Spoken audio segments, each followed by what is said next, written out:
Bonjour et bienvenue à la grande édition de la télévision rwandaise. Pour commencer avec l'actualité, un ancien préfet rwandais, Pierre Kayondo, a été mis en examen à Paris et écroué, donc suspecté d'être impliqué dans le génocide contre les Tutsis au Rwanda en 1994. Pour savoir un peu plus sur ce cas, notre collègue Jean-Damascène Maneshimé vient de s'entretenir avec Alain Gauthier, président du collectif des partis civils pour le Rwanda, qui avait déposé une plainte contre ce suspect. Suivez. Nous avons appris l'arrestation de Pierre Kayondo. Vous avez eu aussi cette nouvelle, hein? Oui, effectivement, nous avons été appelés ce matin par un journaliste de l'AFP qui nous annonçait à la fois la mise en examen et l'arrestation de Pierre Kayondo. Je crois que ça a eu lieu mardi dernier, mais bon, nous n'avons appris qu'aujourd'hui. Mais c'est bien confirmé. Alors, on peut savoir un peu plus sur cette personnalité? Nous le connaissons, oui, nous le connaissons un peu. Nous savons que c'est un ancien préfet de Kibouye à l'époque. Il a été aussi ancien ministre. Et pendant le génocide, en fait, il est venu réactiver et activer les tueurs dans sa commune d'origine de Ruango. Au sud de Gitarama. Et donc là, nous avons recueilli un certain nombre de témoignages le concernant. Certaines victimes se sont même constituées partie civile. Et il se trouve que dans la bande dessinée qui a été dont on a publié qu'on a publié il y a 2 jours ici en France, oui, eh bien, on évoque le cas de Pierre Kayondo sous un pseudonyme, mais quand on dit Justin K dans cette BD, il s'agit de lui. Voilà. Donc, c'est-à-dire qu'au moment du génocide, il était encore préfet de Kibuye, c'est ça? Au moment du génocide, oui, je crois. Alors, est-ce qu'il était encore ministre? Je ne sais plus, parce que là, je ne me trouve pas à la maison actuellement. Mais bon, il était ministre et comme beaucoup de responsables politiques, il a quitté la capitale pour venir sur son lieu d'origine à lui pour inciter les gens à participer au génocide.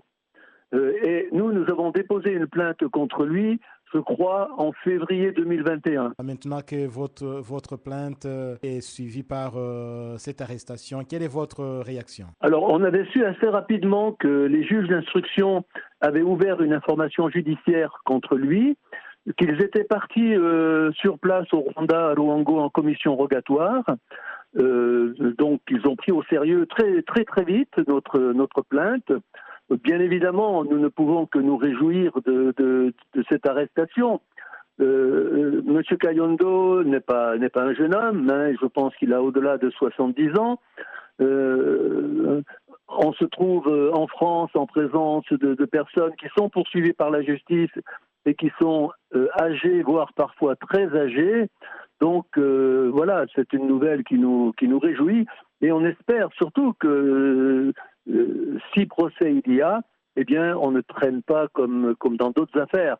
Mais vous savez, nous ça fait 28 ans bientôt qu'on s'est engagé dans ce combat pour la justice et on a eu déjà pas mal de déceptions. Donc comme je le dis souvent, tous les retards qui se sont accumulés eh bien, ne se rattraperont jamais. Alors, Alain Gauthier, pouvez-vous nous faire le point sur le combat que vous menez aujourd'hui? Est-ce qu'il y a des procès qui approchent d'après votre connaissance? Oui, bien évidemment. Donc là, nous avons terminé le procès en fin juin. Comme vous le savez, on a terminé le procès Philippe Ategekimana, qui a été condamné à la réclusion criminelle à perpétuité. Malheureusement, comme on pouvait le craindre, il a fait appel. Donc c'est un procès qu'il va falloir recommencer. Il y aura aussi le procès de Laurent Boutibaruta, qui a fait appel avant lui, et l'Inera Amoué de Kibouye, Claude Mouaïmana. Donc là, on a 3 procès en appel. Mais à partir du 13 novembre jusqu'au 22 décembre, nous aurons le procès du médecin Sosten Mounyemana, qui était médecin à l'hôpital de Boutaré, et qui est poursuivi uniquement pour avoir détenu les clés du bureau de secteur où étaient enfermés les Tutsis, et de là tués, soit sur place, soit emmenés ailleurs pour être tués. Donc ça, c'est la prochaine échéance. Et puis on attend aussi, mais ça, la date n'est pas encore fixée, mais on attend aussi le procès d'un autre médecin de Boutaré, Eugène Roy-Moutio, qui lui était responsable d'un responsable de la santé publique à Boutaré, mais on ne connaît pas les dates de son procès. Donc on a encore beaucoup d'échéances connues et encore plus d'échéances inconnues. Oui, et le combat doit continuer absolument. Le combat, bien sûr, doit continuer. C'est une exigence. Hein. Seule la justice peut réparer un peu, je dis, hein, Oui. les douleurs et les souffrances des rescapés. Alain Gauthier, président du collectif des partis civils pour le Rwanda, merci beaucoup pour cet éclairage. Merci à vous. De la justice à l'éducation, l'Organisation internationale de la francophonie intensifie ses efforts d'enseignement-apprentissage du français dans les pays membres. Après avoir lancé le programme Mobilité des enseignants en 2020, l'EIF poursuit sa campagne. Après le Rwanda et le Ghana, quelle est l'étape suivante? Suivez.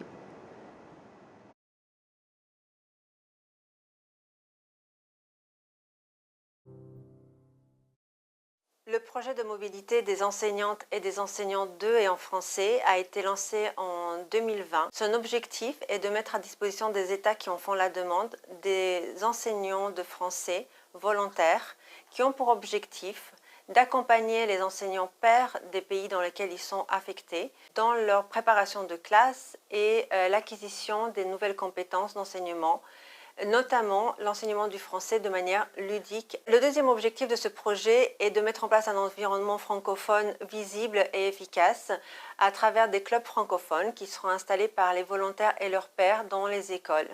Ces clubs francophones vont permettre aux élèves des écoles de participer à des activités extrascolaires et ainsi se rendre compte qu'on peut apprendre le français de manière ludique et en dehors de la classe. Aujourd'hui, le projet a été déployé dans 2 pays.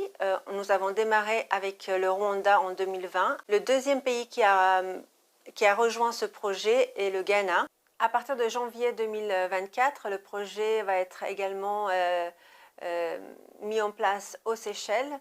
Dans ce cadre-là, nous entamons une évaluation des enseignants de français des Seychelles et nous prévoyons que les volontaires qui seront déployés aux Seychelles pourront accompagner les enseignants dans le développement de leurs compétences linguistiques et didactiques.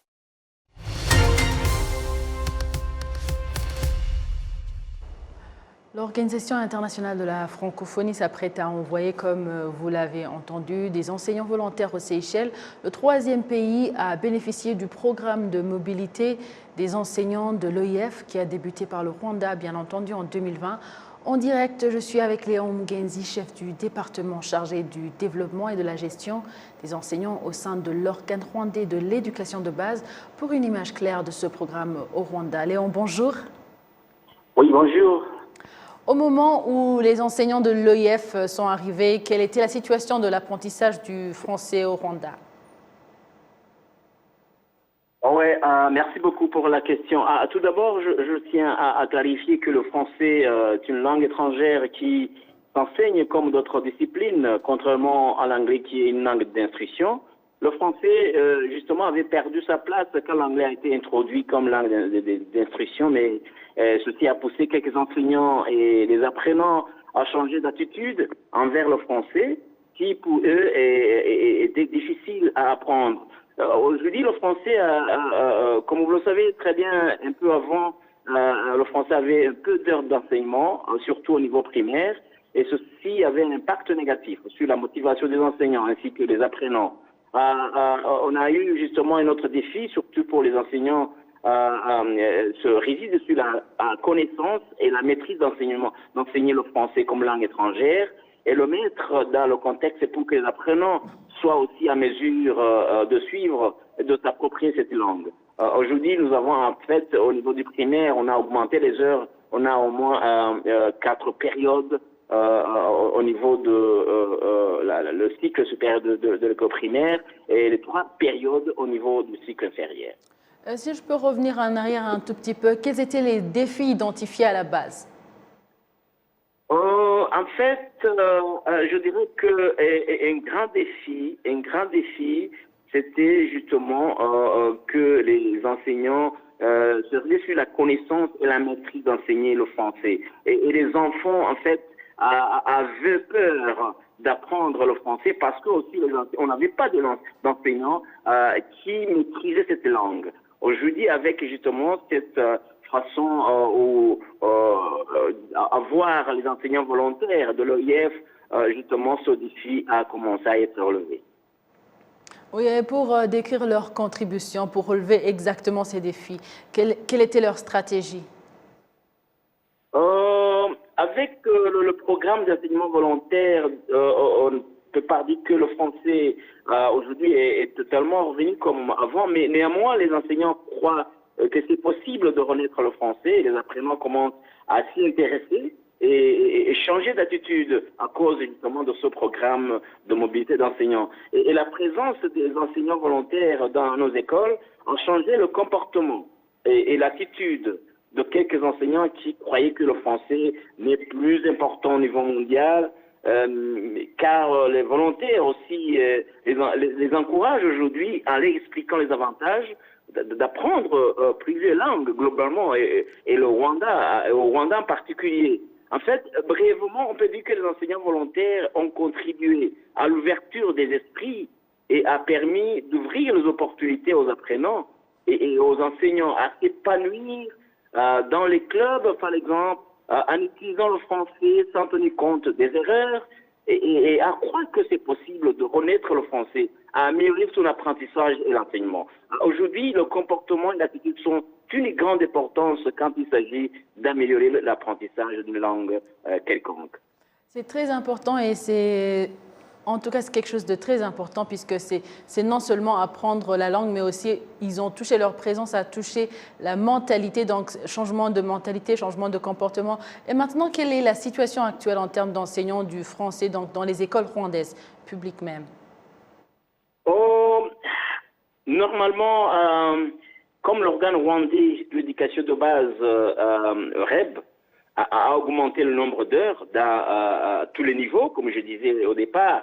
On a au moins 3 périodes au niveau des cycles inférieurs de l'école primaire, 4 périodes au niveau des cycles supérieurs, et on a aussi au niveau du secondaire, en général, dans le cycle inférieur de l'école secondaire, on a 3 périodes, mais il y a aussi au niveau des sections, parce qu'il y a des sections des langues, justement, les heures de français aussi ont été augmentées. Et je dirais qu'aujourd'hui, le français est maintenant considéré comme d'autres langues, et ceci a permis de donner de l'importance à cette langue. Voilà, nous sommes donc dans l'ambiance de la rentrée scolaire en tant que responsable de la gestion des enseignants. Est-ce que tout est en ordre, pas de carence d'enseignants?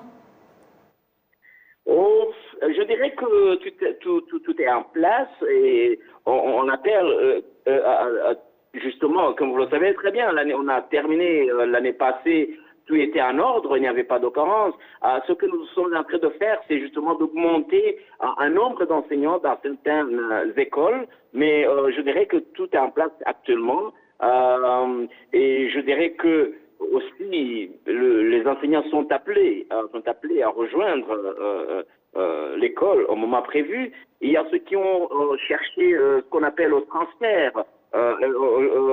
Nous allons publier ce soir justement les résultats de ce transfert, mais je pense qu'à partir de demain, tous les enseignants devraient aller dans leurs écoles respectives. Merci beaucoup, mais avant de vous laisser partir, quel message auriez-vous donc à transmettre aux enseignants qui nous suivent en direct maintenant? Je dirais que je souhaite à tous les enseignants et surtout à tous les apprenants une bonne rentrée, et je dirais qu'il faut travailler beaucoup et on espère qu'il y aura de bons résultats pendant l'année scolaire qui va commencer. Donc, nous leur souhaitons justement de travailler jour et nuit pour améliorer la qualité de l'éducation que nous souhaitons tous dans notre secteur éducatif. Merci beaucoup, Léon Mgenzi. Merci beaucoup à vous, à la BINI. Je rappelle que c'est le chef.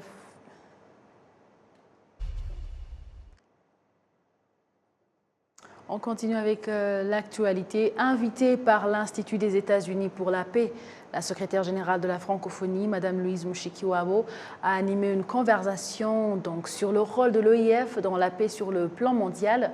Un débat introduit par la présidente de l'Institut des États-Unis pour la paix, Lisa Grant, et modéré par le Dr Joseph Sani. Mme Louise Mushikiwabo a mentionné que les dirigeants de ce monde doivent développer le sens de l'urgence. La résolution des conflits et la consolidation de la paix sont au cœur des missions de la francophonie.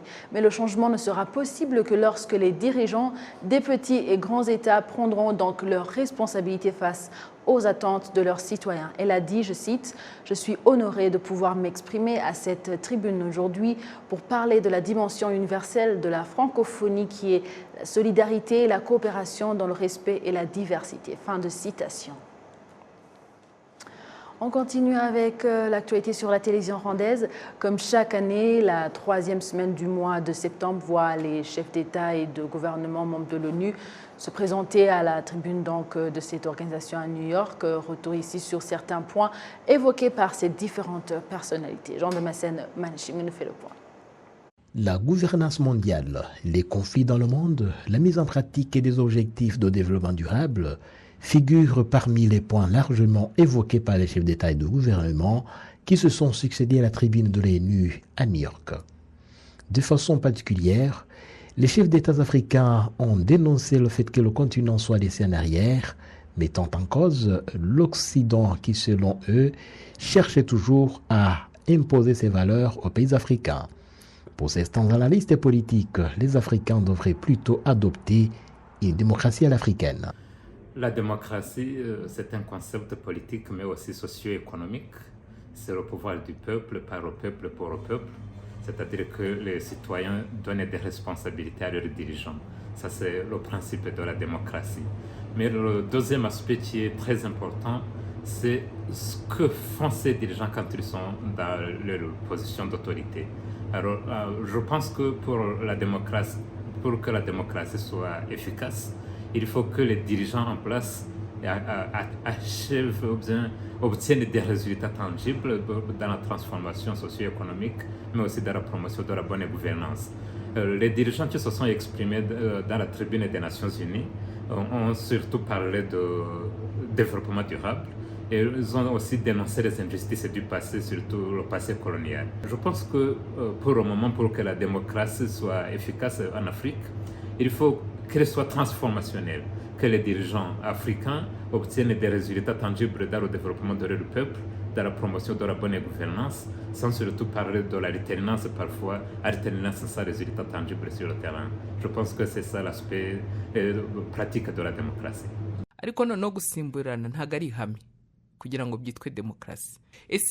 L'alternance en soi n'est pas synonyme de démocratie. Il faudrait plutôt se demander si le développement souhaité est réalisé et si oui, comment le sauvegarder. Est-ce que l'alternance peut nous aider?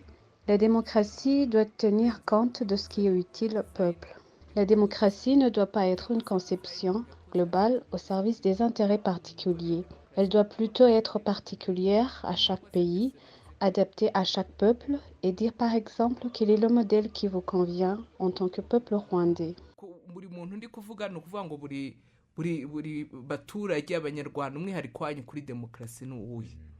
Pour l'ambassadeur Joseph Mutaboba, cette attitude de la communauté internationale, qui ne considère pas suffisamment les pays africains, est à l'origine des conflits qui s'enlisent sur le continent. Il faut qu'il y ait une certaine connaissance du terrain.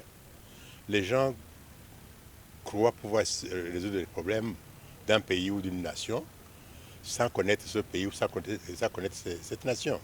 Donc si vous ne connaissez pas les problèmes à fond, vous ne pouvez pas les résoudre comme il faut.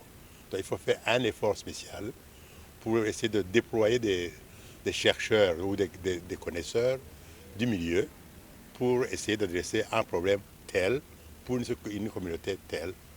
Sinon, on va continuer à tourner en rond.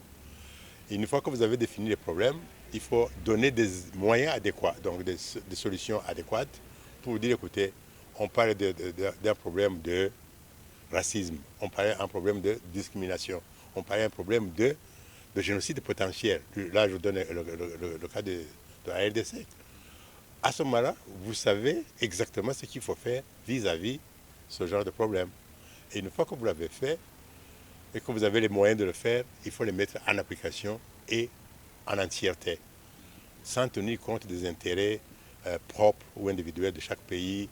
Si les Nations Unies prennent du temps pour intervenir là où il le faut, cela devrait plutôt éveiller les Africains et les pousser à chercher eux-mêmes des solutions aux problèmes qui les préoccupent, au lieu de miser sur l'extérieur. Mais l'ONU, c'est qui? C'est les nations qui se réunissent, qui doivent prendre une décision. Et chaque nation a ses intérêts. Et quand vous n'êtes pas à table et que vous devez forcément être ceux-là pour qui il faut prendre une décision, c'est ceux qui vous représentent.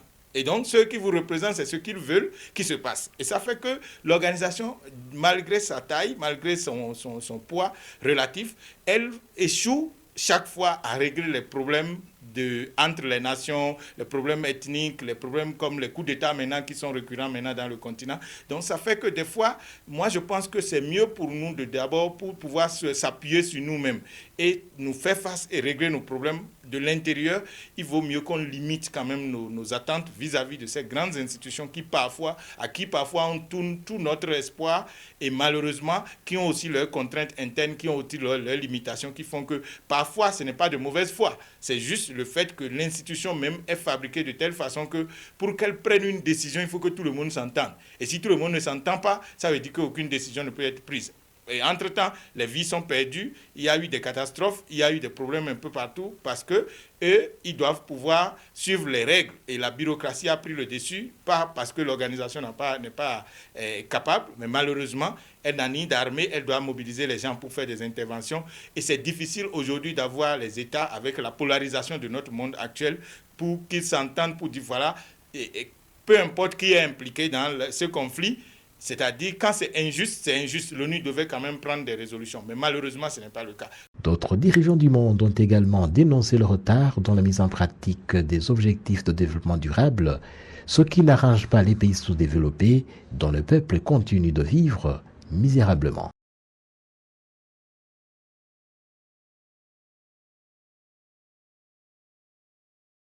Merci beaucoup Jean-Damascène Manéchim. Et maintenant, on va suivre avec des terres à cultiver qui sont gratuitement offertes aux citoyens d'un peu partout dans le pays. Ils expriment leur gratitude au gouvernement pour cette action et lui promettent qu'ils vont déployer leurs efforts pour exploiter et aussi contribuer à l'autosuffisance alimentaire. Kassim Youssef. Un peu partout sur le territoire national et les habitants sont en plein travaux champêtres dans le cadre de la saison culturelle à 2024. Cela se fait en même temps que des lots de terres non exploités pendant longtemps sont distribués. Ceux qui les ont obtenus remercient le gouvernement car ils sont prêts à les exploiter. Peu de gens actuellement disposent des terres à leur nom et il faudrait parler à ceux qui ont des terres à cultiver. Ce qui me passionne, c'est qu'après la récolte, je n'achèterai plus de manioc parce que je pourrai le conserver. Cela va m'aider à avoir toujours un stock de nourriture et une partie à vendre. Ceux qui sont chargés de l'agriculture au niveau des instances de base sont à pied d'œuvre pour aider ces habitants à cultiver de manière professionnelle afin d'accroître la production agricole. Nous sommes à 100% avec eux et nous les aidons de toutes les manières possibles. Le matin, nous les accompagnons dans toutes les zones pour qu'ils achèvent le travail et nous donnons des terres à d'autres agriculteurs. Notre objectif cette saison est d'exploiter toutes les terres possibles afin d'augmenter la production et d'encourager les agriculteurs à utiliser des engrais. Même si un peu partout dans le pays des terres non cultivées sont proposées à ceux qui peuvent les exploiter, il y a ceux qui hésitent à les céder.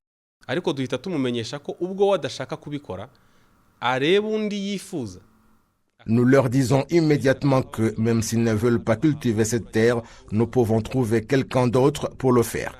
Il y a ceux qui le donnent à leurs voisins, d'autres qui la vendent aux agriculteurs, mais il y a ceux qui refusent catégoriquement. C'est à ce moment-là que nous intervenons en tant qu'autorité. Nous leur disons que quiconque possède un terrain doit l'exploiter et que la moindre des choses est de le louer. Le ministre de l'Agriculture et des Ressources animales, le docteur Moussafiri Île-de-France, a fait savoir qu'aucune terre destinée à l'agriculture ne doit rester inexploitée.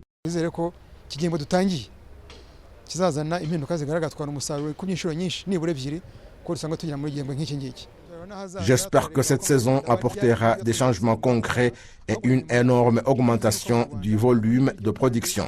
Nous considérons l'avenir et ce qu'il représente pour les citoyens en termes de sécurité alimentaire. Ce que nous voulons, c'est que les Rwandais puissent avoir de la nourriture et de manière durable, que ce soit au terme des stratégies de transformation nationale 2017-2024. Nous voulons faire tout ce que nous pouvons pour les citoyens parce que personne ne peut être heureux sans avoir de quoi mettre sous la dent. Afin d'améliorer ce système, un poste de commandement a été mis en place dans chaque secteur pour collecter des informations sur les terres non exploitées dans chaque cellule. Telles sont les quelques mesures que le gouvernement a mises en place afin d'accroître la production agricole qui aiderait le pays dans son développement.